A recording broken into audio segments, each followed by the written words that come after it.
All right, welcome back to the Coach and the Kicker segment. We are at the Thanksgiving week edition. God, it's crazy to think we were always back in August, not too long ago. We are already at Thanksgiving and week 13. We are in week 13 of the college football season. Want to welcome back Coach Jim Leavitt. Hey, Coach. How we doing? Yeah, it's going fast. Of course, as we all know, life goes pretty fast. I always used to tell the players life is but a vapor. It goes so fast. So enjoy every moment and maximize every opportunity in life, right? Absolutely. Absolutely. I want to ask you one thing about last week. I know we didn't really talk about last week. Have you ever been involved in a situation where you had a player tragically pass away, like at the Virginia situation that's going on? Yes, a number of times. Because remember, I was at South Florida for a number of years, and we had different situations happened 4 different times. Wow. I had a young man named Pint that was riding his moped down in Miami. Patrick Pate, unbelievable man, and was killed on a moped accident and flew down to see him before he passed. We had a young man that passed away in our weight room. And I was out recruiting in West Palm Beach and driving back. I drove back and I was, so broken up. I went out of my way by an hour, flew up and saw his mom in Tallahassee and Keely Dorsey and Will Bleakley. Remember the players that were passed away, the 2 Buccaneer players, and out in the cold waters in the boating accident. Right. Had that happen, and had a young man that after he left me was in hurt himself real bad in arena football, and Javen Kamen. So it's I've been there. It's horrific. There is nothing that you just don't get through those things, and that's the part of the job that people don't realize, that you guys as coaches, you have such deep relationships with these players. Even if even if every kid you coach is not a star player, but they're just personal relationships you have, and you've recruited them, their families. That's the part I think a lot of just fans don't forget a little bit, is that how close you coaches get with every one of your players. If you don't care about your players, why are you coaching? Right. I mean, to me, I never did it because of the money. But my first job was $12,000, University of Dubuque. You think I did it for the money?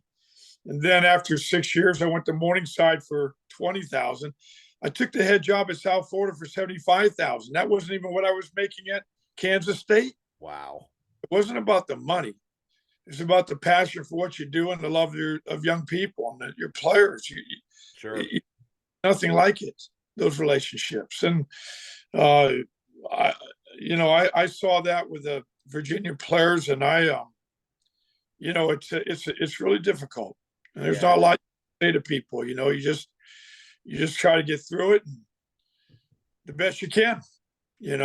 And it unites a whole university. It's not just the football and athletic department. It's the whole university. So these new kids all over campus, and the different social things they're involved with, and fraternities and things like that, that it's just not just a football team deal. It's a whole university deal.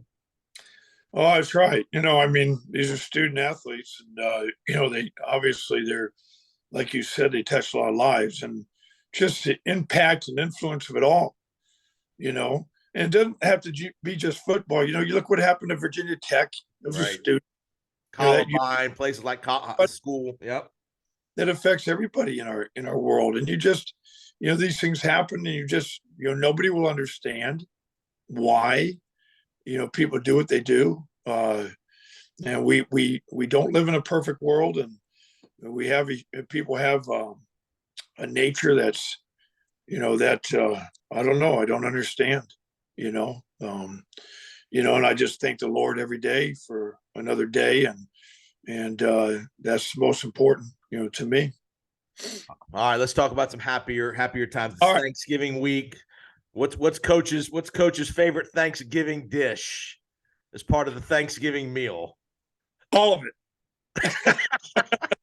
I want to tell you, And I usually try to not eat very much. Well, this is the thing.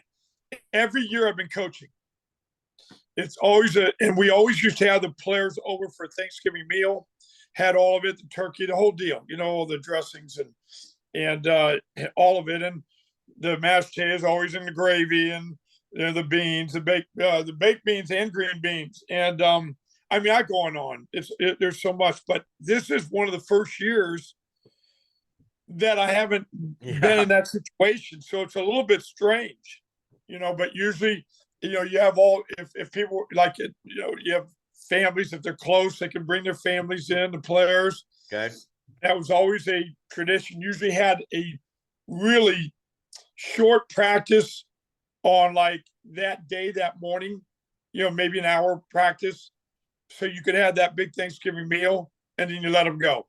So, the preparation for the game also, you want to make sure you really had it down and done before Thanksgiving Day, because after that, you're not going to have their attention on that day.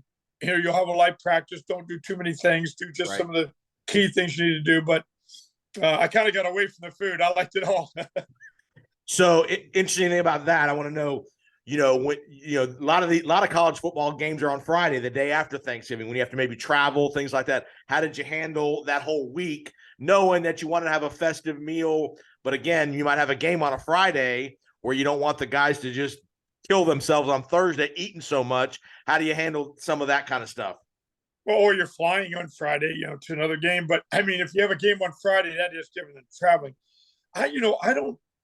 I might be wrong in this, but I don't think it's a lot of years, but I don't think I ever had a game on Friday where we had the Thanksgiving on Thursday. And I don't think I ever was in that situation. Interesting.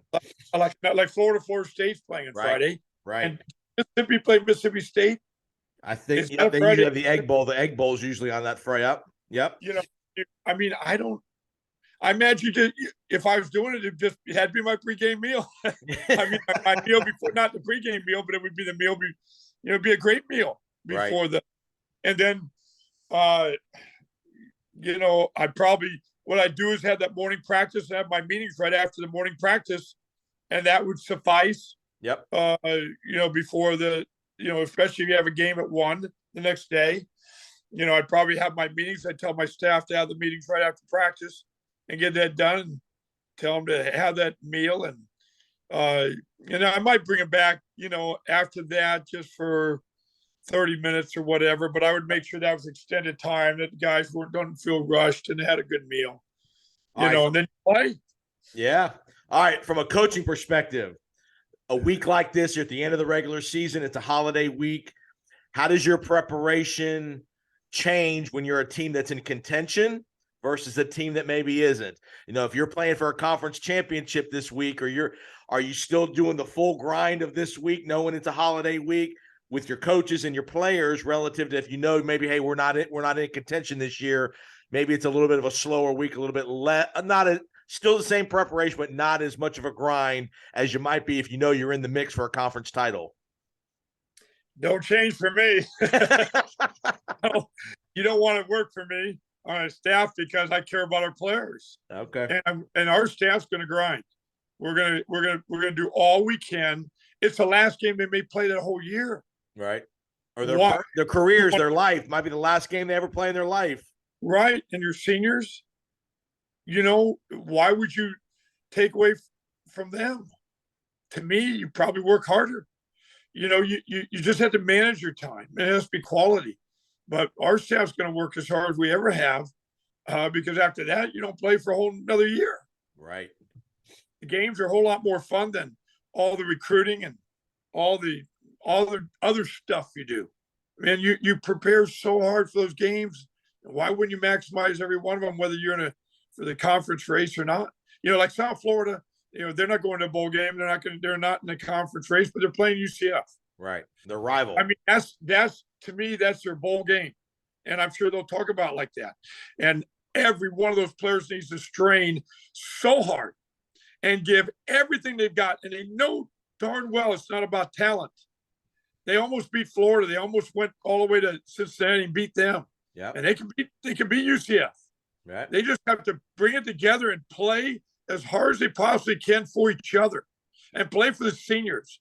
And there's their last home game and lay it on the line every second and strain. And they can beat them. It's one game. They can do it. Protect the football, great kicking game, and play some defense. And they were very competitive that's against how Tulsa. I'd answer that. Yeah, they were very. I mean, they lose 48-42 to Tulsa. May have found a quarterback, and we're going to talk about that here in just a second. But getting onto the field, the state of Florida did not have a good week. We had a lot of losses. The only winner was Florida State. They played their out of conference game, but we had a couple upsets. You had Florida get beat by Vanderbilt. What a great story out of Vanderbilt. They played really above expectations this year. Talk a little bit about Clark Lee. I don't know if you know him at all, but the job he's doing at Vanderbilt. They've won 2 conference games. Haven't won a conference game in quite some time. Pull an upset. Have been competitive in other games. Talk about the rise of a program that's gone from the bottom to now they're at least competitive. Well, 15 or 16 days ago, they might have been talking about letting him go. And all of a sudden now he's won 2 games, and all of a sudden now he's top of the mountain. So things change, And, that's what I've been a part of my whole life is building programs. If you look at the Kansas State, even when I went to the 49ers, they hadn't been in playoffs forever. We ended up going to playoffs, those 3 years, 4 years, or 3 years, 3 out of the 4. Everywhere I've been, even Dubuque or Morningside, you look at South Florida starting a program with an abandoned trailer. I mean, and then, everywhere I've gone, it's kind of been like that. Now, Oregon wasn't so much, but they had a bad year before then. Colorado was awful. They ended a winning season in 15 years. Right. They ended up winning 10 and do it. So those are, for Vanderbilt, those are exciting. And you could tell those players are playing with confidence and they've done a great job pulling it all together. The honeymoon over at Florida, Gainesville, that's for sure. They're not going to be happy about 500 seasons. Right. And the same with Miami. Those 2 places. And now Florida State lost 3 in a row, but now they're winning. So now Florida State is winning when they're supposed to win. Yep. Miami and Florida aren't. So you don't think this is a big game, Florida State, Florida, certainly. Right. And but you're in the state of Florida, for goodness sakes. How can you not win? If you recruiting, you gotta do it. You gotta do it forever. It's not 6 out of 7 days during the week. It's 7 out of 7 days always. That's the one thing about the difference between college and pro. You don't have to recruit in the pros. You draft a guy, they're yours, right? Whether they want to be there or not. Florida goes to. I mean, Miami goes to Clemson, gets beat pretty good. The most discouraging part of that game: 100 yards of offense in the game. 100 yards of offense, just unacceptable. It's kind of like the Jets yesterday. If you watch the NFL, the Jets and the Patriots, the Jets had 2 yards of offense in the second half against the Patriots, and the Jets are a winning team, a 6-3 team. I mean, how do you get out of that funk as a coach? I mean, it's not just the play call; it's a combination of the play calling and the production. But how do you get that? How do you get that out of you? Well, you're evaluating all the time. Obviously, Miami's.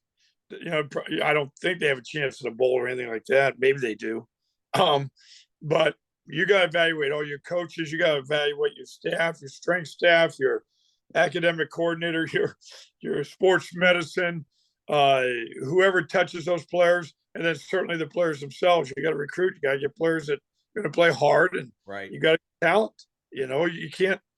You got to have talented players. It's and the coaches got to know that. Hey, recruit very hard, because you don't want to be caught in the middle of a season saying, I wish I would have recruited harder or tried harder to get players. Right. That's why you got to be careful about all your schools doing all the cheating. But, a lot of them don't need to anymore with this NIL. You just give them $1,000 deal and, you're not doing that. But you got to evaluate everything. You got to keep grinding. You can't listen to social media. You know what you need to do. I always felt like I knew where I needed to go. Felt like I, had a direction. I just had to get there, and getting there is always, the part of the thing that takes some time. And you got to surround yourself with people that have the same vision you have. If you don't, you're kidding yourself. You got coaches on your staff. You got people in the athletic department that are not, 100% with you. Then that's difficult, and that's usually the biggest problem. Egos and human nature, and people going different directions. And you got to make sure. And when you're with your staff, you got to make sure you deliver that to them, and you're open and honest with your staff, talking to them like that. And if you find somebody that's not, you got to end the relationship. You got to move on. You're not going to win. And in this day and age, you better win. Nobody cares about going close. Nobody thinks about South Florida being going close to Florida or Cincinnati. Lost. Right. And Jeff knew that too. Jeff's a good man. And, I know he gave everything he had. You got to win. All right, FAU, FIU both go down. FAU gets beat at Middle Tennessee. FIU loses at UTEP. Kind of a surprising Middle Tennessee game. I thought that game would be a little more competitive than it was. Middle Tennessee beat them pretty good, it looked like, at the final score. South Florida, they found, they've started the third-string quarterback. Where's this kid been all year? He completes his first 21 passes of the game against Tulsa, goes 21-25, I think, for 3 touchdowns and like 280 yards. How does a guy like that not get reps earlier in the year, and how do you not identify that this guy could potentially be a player for you? And he does so well. And I know it's only one game. I get it. But the guy had a really good first game as a starting player. You don't know. The starting quarterback for South Florida seemed like he was the one that should have been there. Marsh and the other one, I guess, obviously I'm not involved in their program, so I don't know. Right. Also Tulsa's not very good. Okay. Not going to go to a bowl game. Their defense is not very good. And they rush 3 guys a lot, give them a lot of time. Now it was on the road, and it was cold weather and cold, so, I don't know. It was tied at halftime. Was that close at halftime or not? I think it was. Yeah, it's tight game. The whole game. I mean, tight game. That's right. I think it was 40-something. It's just a 48-42 final. 48-42 final. We all know what the major problem is. It's not a secret. They're not playing defense. You go to program. That's the first thing you got to do. You've got to make sure you get that done. And no matter what, FAU, it was 40-something degrees up in Middle Tennessee. I was worried about FAU because I'd been there one year, and because they had UAB, Middle Tennessee, and West Kentucky, and I needed to win 2 of those 3 to go to bowl. Right. And I was worried about UAB, but they got UAB. Right. And they got them at home. Right. And then now I knew Middle Tennessee. Remember, they beat the dog out of Miami. They did. And they were at home last home game. They absolutely took it to FAU. Yep. Now, West Kentucky is a good football team. Played Auburn tough over the weekend. They were at Auburn last weekend, played them pretty good for a half, and ended up losing. But played Auburn pretty well. Well, and now the good thing is FAU's got them at home, so I know it's going to be a close game, and somehow FAU needs to find a way to win it, and or it's 2 losing seasons in a row. Right. You think about it. Willie's been there for his 3rd year. When I was with him, it was COVID, and that was tough, really tough. But we had a winning season, went to a bowl game. Lost our bowl game, but at least went to a bowl game. I remember Lane Kiffin won the conference 2 out of 3 years prior to that. Now I left there, went to SMU. The last 2 years, if he has 2 losing seasons in a row, that's not the trajectory that you want to go on. And FAU's beautiful. It's a beautiful place. They really got facilities. They have nicer facilities than what we had at SMU. They're nice. Wow. So that'll be interesting. FIU. I'm surprised FIU beat anybody really. So it is what it is for them. They got hammered. Yep. And then Florida, like we talked about, Vanderbilt, give them credit. This is going to be obviously the Florida State, USF, UCF game are huge rivalry games. You've been involved in those your whole life at different places. Every school has a rival. easy to get them coached up that week, a little easier than other weeks when it's your pitted rival, especially in-state rival where these kids know each other. They probably play in high school football together. A lot of these kids, a lot of the coaches know each other, obviously. Just talk about the rivalry week of an in-state heated rival like Florida State, UCF, USF. Well, for us, when I was at South Florida, Central Florida started their program 23 years before we did. And they reached out to want to play us right away, but I didn't want to play them right away because we were good enough. And I wanted to make sure that we were ready when we played them. And then Leroy Selman and he kept talking to me. I said, no, Leroy, not yet. And then I said, let's make this $1 million game because we needed money anyway. I said, let's keep holding it off till somebody, till we get it on TV or something to make it a big, big deal, not some random game. And I finally went to Leroy's office. This is exactly what happened. I said, Leroy, you ready to play him? Tired of hearing all this. I said, but I want to play him next year. I want to make sure we play him at home, our first game. Then we'll go there and then so forth. Well, I had a really good quarterback, and that was the reason I decided to play him. Yeah. And the first time we play them at home, we got them. And then we went to their place and we were beating them pretty good. And we almost tried to give it away with we had a punter in the end zone from Bulgaria. And he wasn't used to using his hands. We worked on practice, had a good leg, dropped the ball in the end zone. We had the game won. Wow. He comes off sideline, goes, Coach, what's the big deal? I just dropped the ball. I said, big deal. They just got a touchdown. And we ended up winning that game. And then, everybody knows about the 64-12 game, game we won. And the fourth time at their place was a great game. And it was overtime. And we won by like 3 or 4 inches in a great game. So we ended up winning those 4 games. But they were so tough to play. And they're always a good team. We got excited about it. We kind of, did that in-house. And then it was interesting. Like I said, I was at SMU. We played Central Florida, and we had lost to Houston, and we ended up playing pretty well and beating them. So I've had some games against UCF over the years. And anyway, but Florida State, I've been to that game. What a great one. And I think it's going to be a great one this year. Yep. Up in Tallahassee. Yep. You don't have to get guys ready. It's just like when we played Florida State or we played, we played 12 teams in the state of Florida when I was at South Florida. We were fortunate. We were 11-1. Wow. Lost 1 to Miami, but we beat Florida State. We beat Central Florida 4 times, and we beat FAU a couple of times and FIU a couple of times.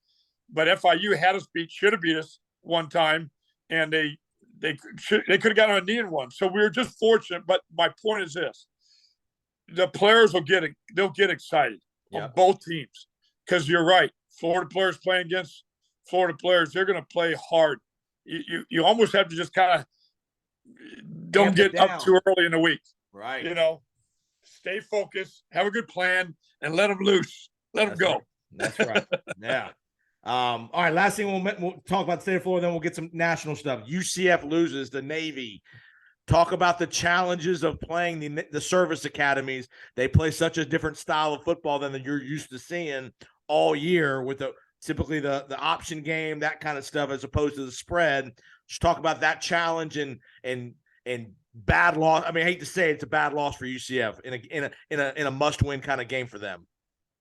We talked about last week. I said it was going to be a close game, and I didn't know if they could win or not. I thought the fact that Central Florida had them at home, right, and it's going to go on the grass, I thought would give them the edge. But it does not surprise me that Navy won that game 20-17, I believe. Yep. And it's the preparation for those teams is so difficult because you don't see them. You need to do it in the spring. Right. You got to look at your schedule way ahead of time, and you've got to carve out 3 or 4 days in your spring practice to focus on Navy. And I'm sure Central Florida did it. I'm not sure if they did or not, but it's really important that you put your game plan together for them back in the spring. You are not going to have enough time in 1 week unless your players have got to understand the plan. They got to understand the difference. And you have to start on that. Like if you played on Saturday, you start Saturday night with talking to players and texting them and about on defense, especially. Yes. Now, it sounds like your defense played decent. But I want to tell you what great win. Yeah. It's such a challenge playing that type of option, that discipline scheme that you have to play on defense against that option. I know you've probably played the Air Force Academy and Army and Navy over the years.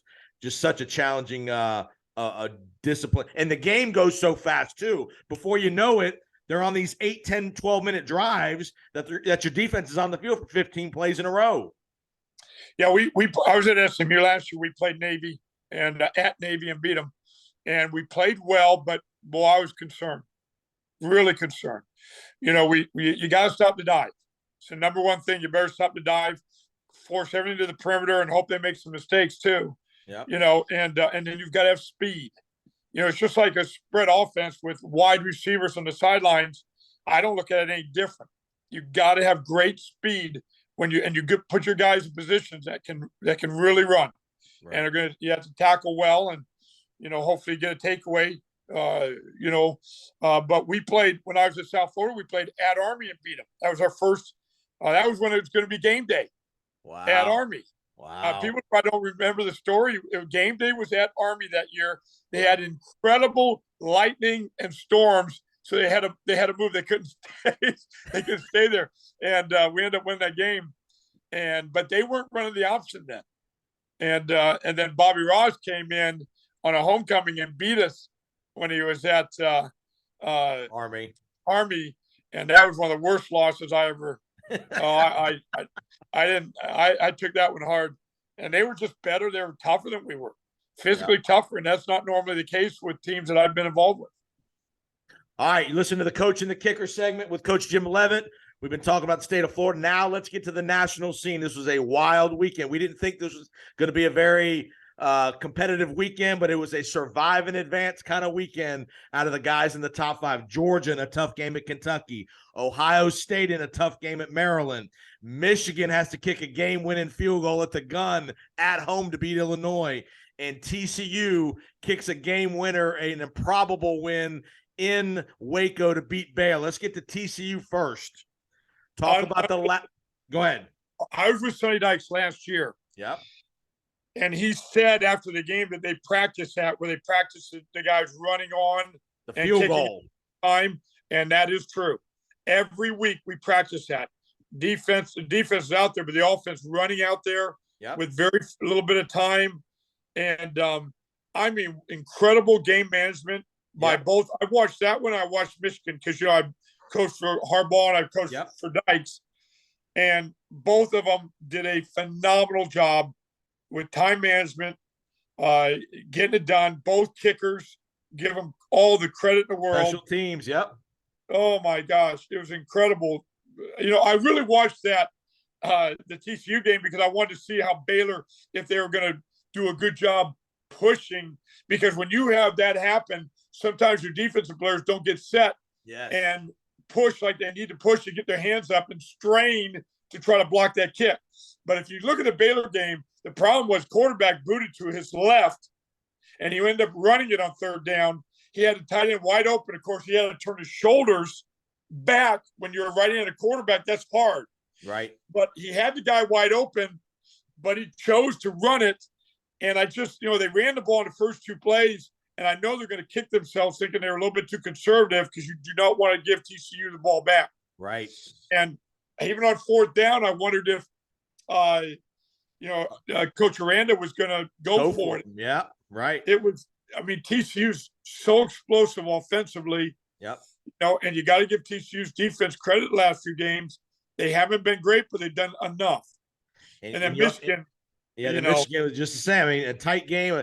That the thing about these championship level teams, there's going to be 1 or 2 weeks a year when you got to survive in advance. A game like this. We won a bunch of them like this in South Florida when they had the Grammaticus. Yep. Why? Martine, I had him at Kansas State, but you don't think I when they had that great kicker at Florida State, you don't think I was talking to Bill, probably illegally, about coming to South Florida because behind Sebastian. And I knew the fans really well. So I wanted to get Bill to transfer, and he did. And I'll promise you, Bill won 2 or 3 games for us like that. Yep. And then that little one, Santiago, he kicked some big time game winners at East Carolina. Or that might have been Bill, but Santiago did also. I mean, those kickers, I was very fortunate. I had really, really good kickers. Mike Bonani, when we beat Kansas, they were ranked like 17th or 18th in the country, and Raymond James, and the ball curved in. It was an unbelievable moment. So I was fortunate. I had some really good kickers, and but special teams, it's a big deal. Winning teams make winning plays at the winning moments. That's where, that's why TCU separate themselves, and these teams separate themselves from others, because when you need to be your best at the biggest moments, these teams have executed. Michigan and TCU, especially over the weekend. Will it to happen. Right. And you got to practice it. You can tell they practiced it. Your players know we're going to find a way and have that kind of confidence. Because I know Bielema. In fact, it was funny. I was coaching at Iowa when Bielema came as a walk-on. Okay. I hollered Bielema all the time to do things right. And he's doing a great job coaching. And what a great job he's done at Illinois. Yep. And boy, you could tell those coaches compete now. They want to win. Oh yeah. And win in the worst way. And you got to be that way. You have to build a program. You got to be that way. Yep. All right, let's go to the kind of the upset of the week. Columbia, South Carolina. Tennessee rolls in there. We all think Tennessee's going to go in there and smash South Carolina, and they get 56 put on them like nobody's business. I mean, just a devastating performance by Tennessee, a very poor. And even on top of that, the Hooker kid blows his knee out, hurts his, his season's over. Obviously, Tennessee lost the game. They're not going to the playoff, but how surprising were you just to see that Tennessee got manhandled as bad as they did? Well, I don't know if I would have expected them to get beat. I think South Carolina got 60 or whatever. I didn't expect that, but it didn't surprise me that South Carolina won. We took a decent South Florida team up there and played Lou Holtz when he was in South Carolina, and that environment, that ain't easy. It's tough. And we played at night too, especially at night. It was a night game that we played. And we played hard, but they were just too good. We weren't ready for that at that time.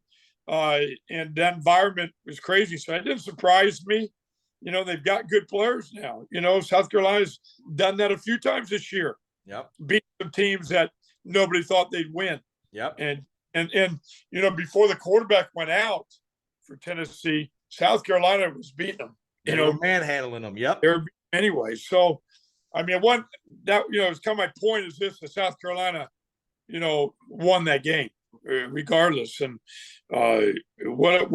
any given game, any given time. That's why I'm saying South Florida, they can get after UCF. They can. You got to play some defense. You got to get some takeaways. You got to get some turnovers, and you got to make sure your kicking game is not good but great. Good gets you beat. You got to be great. And you got to help out if the defense is going to bend a little bit, that's fine. But you got to get some takeaways. You got to tell your team that you got to get them. You got to tell them going in, hey, we can beat this team. We've got to get at least 3 takeaways in this game to win. Will you do that? Offense, control the ball, move the chains, special teams, and you'll win. And they can. So we'll see what happens. All right, let's talk about the showdown that I know you have a relationship with up in Columbus Saturday, high noon.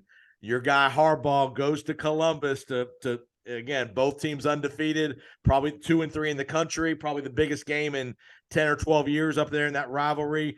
Talk about just what Coach Harbaugh's thinking and what his message is going to be going into this game this weekend. Well, Jim is he can really talk well. He can motivate very well. I love working for him, at the 49ers those years. Yep. And he does to me, a great job, not a good job, a great job at inspiring players to play their best. Now, you're not going to need to with Michigan, Ohio State. But what's really interesting to me is early in the year, Ohio State it was like there's nobody going to touch them. And last few games, of course, they got going with Maryland at the end. But last few games, they showed some vulnerability. Yep. And I want to tell you something. This game is so big for Jim and Michigan, but people don't understand. Like I talked about BLM, the will to win and how much it means for coaches. Jim is, I mean, it's if there was ever a level of too much, I'm telling you, I don't think there is. Maybe, I don't know, but this game is big, and it's, and with all the national championship, with all the implications of the national championship as well, on top of the rivalry. Well, you got to wonder whoever loses that game should they get into the playoffs, right? I would say they should. If it's close game, right. And I want to tell you now is see TCU. The only argument at TCU is they haven't had, I don't think, the schedule that some of these people have. Certainly not a Georgia. A 2-loss Alabama team could go in that playoff and win it. You know that. But how they're going to pick out that 4th team? Well, we know what if TCU, beats Iowa State and beats probably Kansas State. They're in. They're in. They're going to have to be in. They're undefeated. Georgia, LSU, Tennessee is out. And USC just had a big win out west. They're still in it. They get a 1-loss team, and I don't know, boy. How about Oregon? No. Oregon's lost 1 game, right? Or they lost 2. 2. Georgia, and then they lost 2 weeks ago. They're out. Yep. That's right. when they went for it on 4th down at home. We talked about that last week. That's why that was such a critical call. Yeah, and it was a huge win, 2017. Yep. This past week, but it's going to be that Ohio State Michigan game is going to be unreal, And I've little trivia when I was I was a starting safety for Missouri, and we played Woody Hayes' Ohio State team, and up in Columbus, and beat them 22-21 last play of the game, and I'll never forget Woody Hayes. But so I've been in that environment, and I played at Michigan too. So that game's going to be big. Well, Coach, have a great Thanksgiving. You and the girls hopefully have a nice feast over there and down in Tampa. Appreciate the time, and we'll be back for next week for week 14. We'll review all this stuff. We'll know who's in the title games and all that good stuff. And again, have a great Thanksgiving, Coach. All right, you too, and everybody else out there. Happy Thanksgiving. You got it. We'll be back on the Florida Football Insiders podcast in just a minute.